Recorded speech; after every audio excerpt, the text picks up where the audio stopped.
Okay, sorry guys, the video got cut off. But anyways, the last term, b sub 5, you should have found to be 8 over 61. So when we list the first 5 terms, we get 1 half, 2 fifths, 2 over 7, 8 over 41, and 8 over 61. Okay, so this time we're going to, for the next set of examples, work in a reverse order. So previous example, we were given a formula that generates the terms of a sequence. This time we want to figure out the formula for a sequence based on the terms of the sequence. Okay, so we want to use patterns to find the formula that defines the sequence. Okay, so for number 1, we are given the first 4 terms of the sequence to be 1 half, 2 thirds, 3 fourths, and 4 fifths. So we want to look at those numbers and figure out a formula that is going to generate all of the terms of the sequence. So for me, when I look at the terms of the sequence, I know the first value that I'm plugging into my formula is going to be 1. Okay, so I'm going to have an n in the numerator because that first term has a 1 in the numerator. The second term has a 2 in the numerator. The third term has a 3 in the numerator. The fourth term has a 4 in the numerator. So the nth term is going to have an n in the numerator. And then when I look at my denominator is always going to be 1 larger than the numerator. Okay, so the formula for my denominator is going to be n plus 1. So again, if I plug 1 into that formula, the first term should be 1 over 1 plus 1, which is 1 half. Second term should be 2 over 2 plus 1, which is 2 thirds. Third term should be 3 over 3 plus 1, which is 3 fourths. And that formula is going to generate all of the terms of that sequence. Okay, let's do a second one together. And then we're going to have you guys try 2 on your own. So for number 2, we have the sequence where the first term is 1. The second term is 1/3. The third term is 1/9. The fourth term is 1 over 27, and so on and so forth.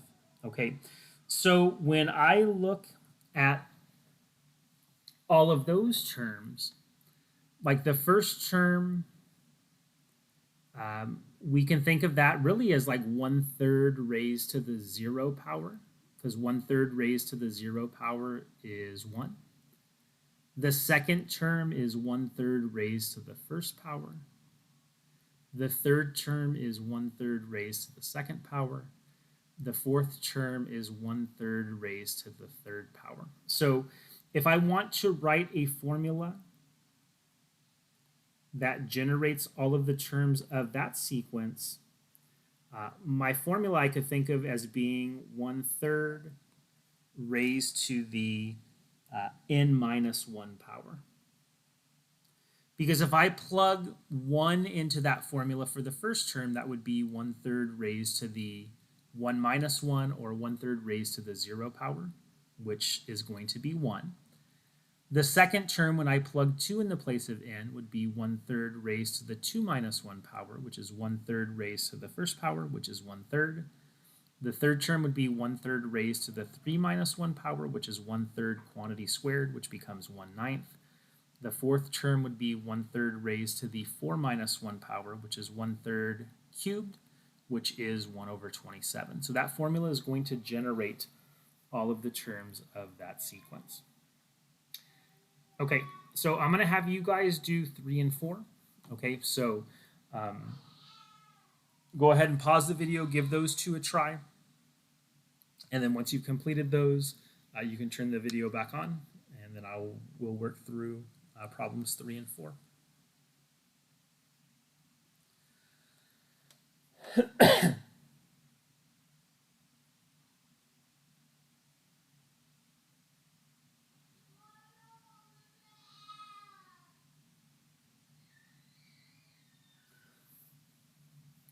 Okay, so let us take a look at number 3.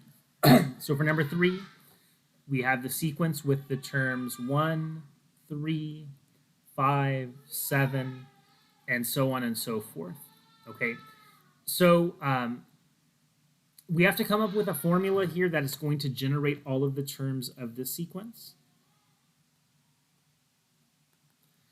And we'll talk about like a better way for us to do this like later on. This is a special type of sequence called an arithmetic sequence. And we'll talk about like how we can come up with formulas for that later on. But right now we're just using patterns. So we want to come up with a formula such that when I plug 1 into the formula, it gives me the first term 1. When I plug 2 into the formula, it gives me the next term 3. When I plug 3 into the formula, it's going to give me the next term 5. When I plug 4 into the formula, it gives me the next term 7. And the formula that generates all of the terms of that is going to be 2n minus 1. Because when I plug 1 into that formula, we're going to get 2 minus 1, which makes the first term 1. When I plug 2 into the formula, we're going to get 4 minus 1, which makes the next term 3. When I plug 3 into the formula, we're going to get 6 minus 1, which makes the next term 5. For the fourth term, we plug 4 in, we get 8 minus 1, which makes the fourth term 7. So that formula is going to generate all of the terms of that sequence. Okay, for the last one, we have the sequence containing the terms 1, negative 1/2, 1/3, negative 1/4, 1/5, and so on and so forth. So when you look at that sequence, I hope you can tell that that sequence there is an alternating sequence. And with alternating sequences, we know we're going to have a factor of negative 1 raised to some power. So what we want to do is we want to look and see if that first term is positive or negative. And in this particular case, that first term is positive. So I'm going to go back to the note we made up here. And if the first term is positive, we're going to have a factor of negative 1 raised to the n plus 1 power. Okay, so we know in our formula, we're going to have negative 1 raised to the n plus 1 power. And then we want to come up with like a formula that gives us like the fraction part of each term. So the first term is 1. The second term is 1/2. The third term is 1/3. The fourth term is 1/4. So the fraction part of that formula is going to be 1 over n. So the alternating part is negative 1 raised to the n plus 1 power. And then the factor that generates all the fractions is going to be 1 over n in that particular case. Okay, so next thing I'm going to do, I'm going to be really brief with this, is I want to talk about a mathematical symbol that we use called the factorial symbol. Okay, and the way the factorial symbol is defined, it says that if n, which is greater than or equal to 0, is an integer, the factorial symbol n with an exclamation point that follows is defined as follows. Okay, so the way that we define this factorial symbol, if we have 0 factorial, so 0 with an exclamation point following it, that's going to be equal to the numeric value of 1. 1 factorial is also going to be defined as 1.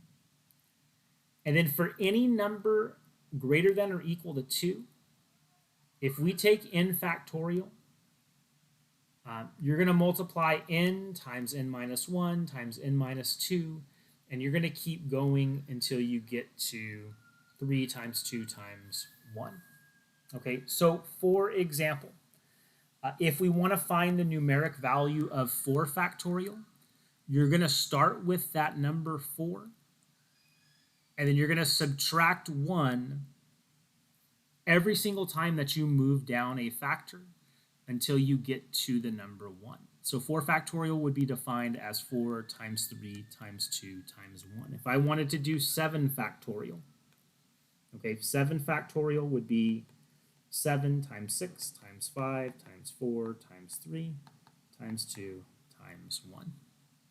Okay, So that's how we define the factorial symbol. If you guys go on to take calculus, the factorial symbol is something that is used a lot in series in that class. And we're going to talk about what series are in the next lesson. Basically, a series is just the sum of the terms of a sequence. Okay, so that factorial symbol gets used a lot when you get into calculus. Okay, next thing we want to talk about are recursive formulas. So a recursive formula is defined as a sequence defined by assigning a value to the first or first few term or terms and specifying the nth term by a formula or equation that involves one or more of the terms preceding it. Okay, so again, it's a sequence defined by assigning a value to the first term or first few terms and specifying the nth term by a formula or equation that involves one or more of the terms preceding it or coming before it. Okay, so I have two examples here where the directions ask us to write the first 5 terms of this recursively defined sequence. And for the first one, we define the first term as -2. And then every term after that, so a sub n, is going to be equal to n plus 3 times a sub n minus 1.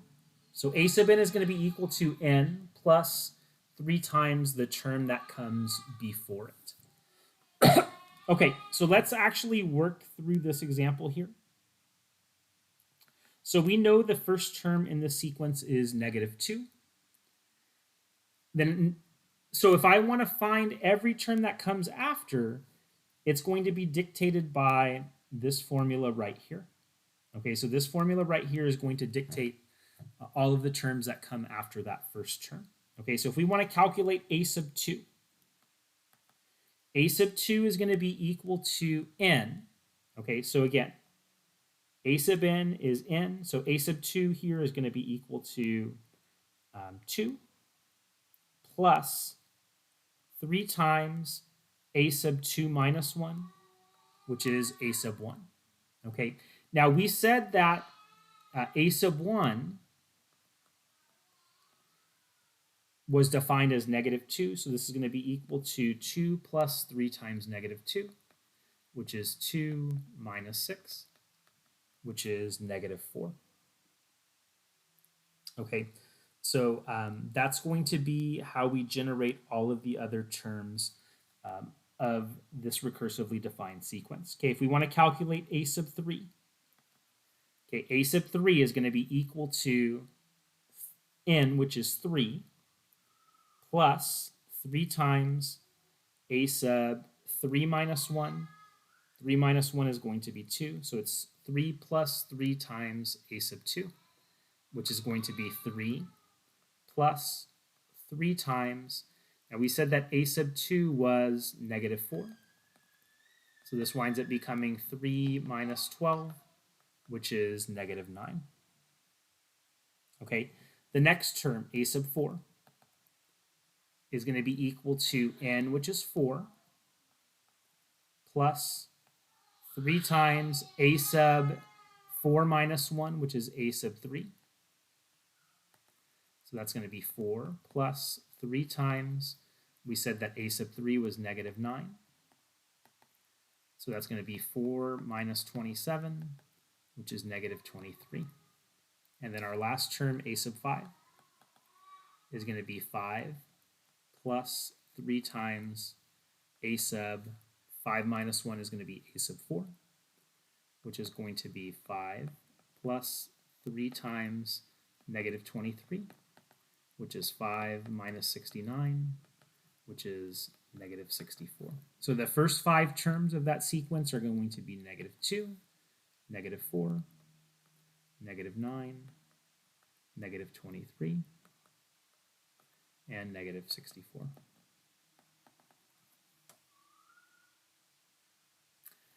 Okay, so I'm going to have you guys work out number 2. So you can go ahead and pause the video to work this one out, and then we'll come back and look at the solution together.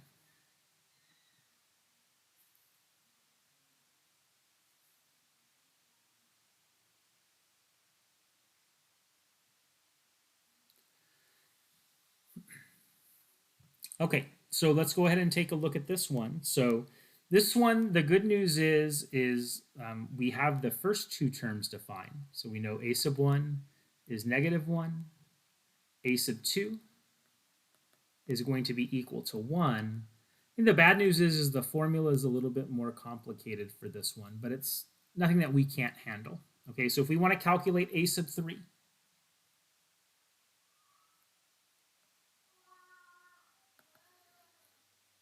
so again, we are plugging 3 in the place of n. Okay, so a sub 3 is going to be a sub 3 minus 2, which is a sub 1, plus n, which is 3, times a sub 3 minus 1, which is a sub 2. Okay, so we see that our formula here like utilizes the 2 numbers that come before it. Okay, so a sub 1 we know is -1, plus 3 times a sub 2, which is 1, which is -1 plus 3, which is equal to 2. Okay, if we want to calculate a sub 4, so a sub 4 is going to be equal to a sub 4 minus 2, which is a sub 2, plus n, which is 4, times a sub 4 minus 1, which is a sub 3. Okay, so we know a sub 2 is 1, plus 4 times a sub 3, which is 2, which is 1 plus 8, which is equal to 9. Okay, and then for a sub 5, again, we're going to plug 5 in the place of n in that formula. Okay, so it's going to be a sub 5 minus 2, which is a sub 3, plus 5 times a sub 5 minus 1, which is a sub 4. So a sub 3 we calculated to be 2, plus 5 times a sub 4, which we found to be 9, which is 2 plus 45, which is equal to 47. Okay, so our terms here are -1, 1, 2, 9, and 47. Okay, so those are the first 5 terms of that recursively defined sequence. Okay, so last topic we're going to get into in this lesson is what is called summation notation. Okay, so with summation notation, it gives us a faster way to list all of the terms in a sum. So anytime you see summation notation, you're going to be like adding stuff together. Okay, that's what it indicates for you. Okay, so there are a couple things that I want to point out for you with summation notation. The first thing is this variable here. So even before that, the symbol that we use for summation notation is the symbol sigma. Okay, so it kind of looks like that kind of weird shaped E. And when you see summation notation, when you see sigma, that means you're going to be adding things together. Okay, so in summation notation, that letter that you see on bottom, that letter is what's called the index for your sum. And then this number that you see on bottom here is going to be called the lower bound value. And that lower bound value is going to be like the first number that you plug into your formula. Okay, now in this case it's a variable, but in a lot of instances that's going to be a number as well. That is going to be what's called the upper bound value. And that upper bound value is going to be the last number that you plug into your sum. So what you're going to do with summation notation is we're going to start out by plugging the lower bound value in the place of the variable k. So when we plug 1 in, our first term in that sum will be a sub 1. And then what we're going to do once we plug that first numeric value in is we're going to plug the next largest integer in. Okay, so the next biggest integer relative to 1 is the number 2. So we're going to plug 2 into that formula for k next. The next largest integer value is going to be 3. So we're going to plug 3 in for k next. And we're going to keep going until we plug in the upper bound value, which in this case is n. Okay, so this would be a sub 1 plus a sub 2 plus a sub 3 plus a sub 4 plus a sub 5. And we keep going until we get to the upper bound value of the sum, which is a sub n. Okay, so just to acclimate ourselves with summation notation, we're going to do two sets of examples. Okay, so the first example we're going to look at, we are going to have like a sum written in summation notation that we want to expand out. And then in the second example, we're going to have like a sum expanded out that we want to condense into summation notation. Okay, so directions here ask us to write out the sum. So this would be the way you would read this would be, this is the sum from k is equal to 1 to n of the formula 2k plus 1. Okay, so the way that we would write out this sum here, the first thing we would do is plug this value of 1 in the place of k. So when we do that, we would get 2 times 1, which is 2, plus 1, which is going to wind up being 3. And then the next number we're going to plug in is 2. So when we plug 2 in the place of k, in this formula, we would get 2 times 2, which is 4, plus 1. 4 plus 1 gives us 5. Okay, we're going to add that to the next term, which we get when we plug 3 in the place of k. So 2 times 3 is 6, plus 1 makes 7. The next term we would get by plugging 4 in the place of k, which is 2 times 4, which is 8, plus 1, which is 9. And we keep going until we plug n into the formula. So that last term would be 2 times n plus 1. Okay, so that would be that sum expanded out. Okay, I want to see what you guys do for number 2. So for number 2, you have the sum from j is equal to 0 to n minus 1 of 1 over 3 raised to the j plus 1 power.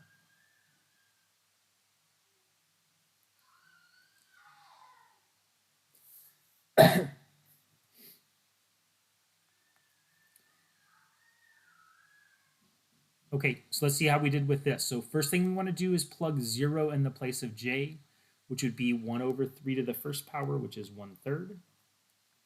Next thing we're going to do is plug the next biggest integer value in, so which is 1. So that becomes 1 over 3 to the 1 plus 1 power, which is 1 over 3 squared, which is 1/9. Next term we get by plugging 2 in the place of j, which is going to make this 1 over 3 cubed, which is 1 over 27. And we keep going until we get to the last number that we're going to plug in the place of j, which is n minus 1. So this becomes 1 over 3 to the n minus 1 plus 1 power, which is 1 over 3 raised to the n power. Okay, and that's what that summation notation would be equivalent to if we expanded it out. Okay, so this last example, we're going to work in the opposite order. So we're going to be given like a sum that we fully expanded out that we want to write in summation notation. So first one I think is pretty easy. We're just going to pick whatever variable we want to use for our index. So I think the most common one to use is n. So we need to figure out what our starting value is, what our ending value is, and then what formula we're going to plug those numeric values into for summation notation. So you should be able to look at the terms here in this sum and figure out that your formula should be n cubed. Now, when we look at that sum, what's the first number that we plug in the place of n in that formula? And that's going to be n is equal to 1. And then the last number that we plug in is going to be 8. So that's going to be the sum from n is equal to 1 to 8 of n cubed. Okay, I'm going to have you guys try number 2. So for number 2, you have 2/3 minus 4/9 plus 8 over 27 minus all the way out to plus -1 raised to the 11 plus 1 power times 2/3 raised to the 11th power. So go ahead and pause the video while you work on that one.